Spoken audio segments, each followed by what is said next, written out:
men use the image of female perfection to motivate themselves. And that's exactly right. That's precisely what they do. You see that in the Tom Sawyer story. So Tom Sawyer is about 12 years old, and he's still hanging around with his friends like Huck Finn. And this girl moves across the street, Becky, and she comes out and he's struck by her for the first time in his life. Something's changed. And the first thing he does is hop up on a picket fence and show off and balance in front of her. And he's saying, well, look at me, look at me. He's like the male bowerbird building something beautiful so the female will approve of it. And it's motivation.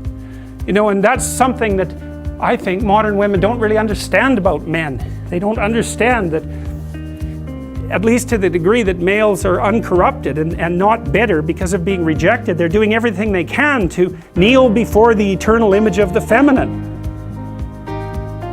and try to make themselves worthy. That's the chivalry story, right? That's what you should encourage in your partner. So out of chaos emerges this first form. It's the feminine form. It's partly the form that represents novelty as such. So, and on one hand it's promise, on the other hand it's threat. That you wouldn't believe, and I don't know, because I don't understand the situation with women as well as I understand the situation with men, obviously, being a man.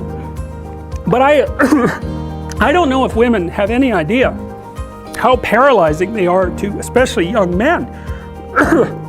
A very large number of my clinical clients, but also young men I've talked to in general, are absolutely terrified of women because they're terrified of being rejected. And the terror exists in precise proportion to the attraction to the woman, which is a horrible paradoxical situation to be in. It's often why men make such fools of themselves in front of women that they're attracted to. It's because, first of all, they don't see the woman that they're attracted to. Because what the hell do they know about her? They don't see her as an individual. They see her as the manifestation of a judgmental ideal.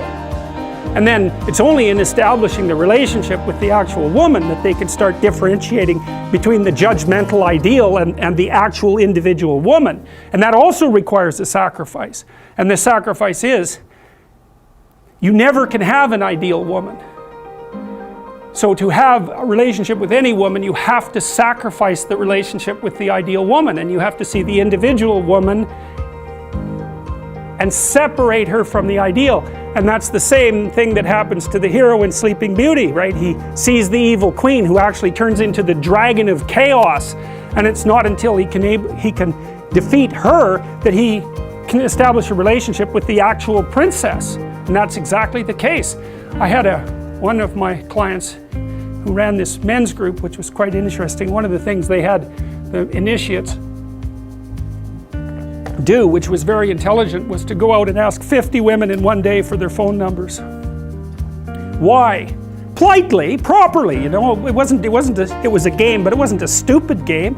And the idea was, get over your fear of rejection. And how do you do that?